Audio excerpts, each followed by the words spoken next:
Area check-in adalah tempat pertama yang didatangi penumpang saat akan melakukan penerbangan. Disinilah proses validasi tiket, verifikasi identitas, dan penyerahan bagasi dilakukan. Alur proses pekerjaan: 1. Penumpang datang ke kontor atau mesin check-in mandiri. 2. Dokumen, tiket, dan identitas diperiksa. 3. Petugas menimbang dan memberikan label bagasi. 4. Boarding pass dicetak dan diserahkan. Dan 5. Penumpang menuju pemeriksaan keamanan. Contoh studi kasus masalah: seorang penumpang datang terlambat saat counter check-in sudah ditutup. Ia menuntut tetap diizinkan terbang. Salahnya penumpang tidak memahami aturan batas waktu check-in atau cut-off time. Pembacaan masalahnya: petugas memberikan penjelasan tentang cut-off time. Penumpang diberi opsi untuk menjadwal ulang penerbangan. Edukasi tambahan disediakan melalui papan informasi dan pengumuman di bandara. Pihak terlibatnya yaitu 1. Petugas check-in, 2. Petugas keamanan bandara, yang ketiga tim customer service maskapai, dan yang terakhir adalah penumpang.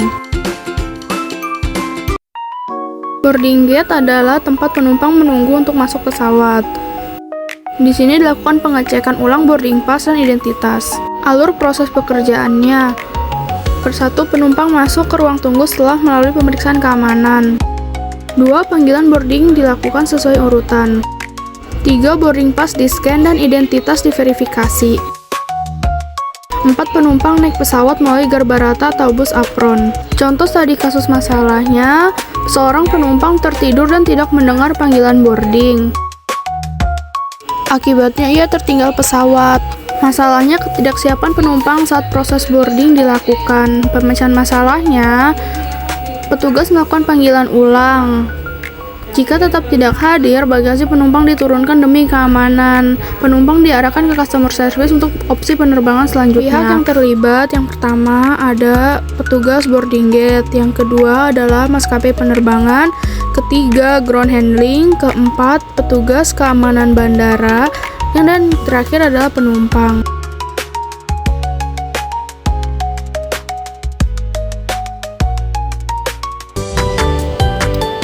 Area bagasi ini menangani proses pengambilan bagasi oleh penumpang setelah pesawat tiba.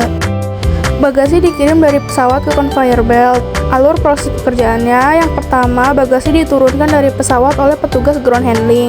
Yang kedua, ditempatkan ke dalam sistem conveyor. Yang ketiga, penumpang menunggu di sekitar belt untuk mengambil koper. Yang keempat, jika ada masalah, penumpang menghubungi layanan lost dan found. Studi kasus masalah: seorang penumpang tidak menemukan kopernya di belt. Setelah ditelusuri, koper tertinggal di bandara asal. Masalahnya kesalahan input label bagasi oleh petugas check-in. Pemecahan masalahnya: yang pertama, penumpang melapor ke lost and found.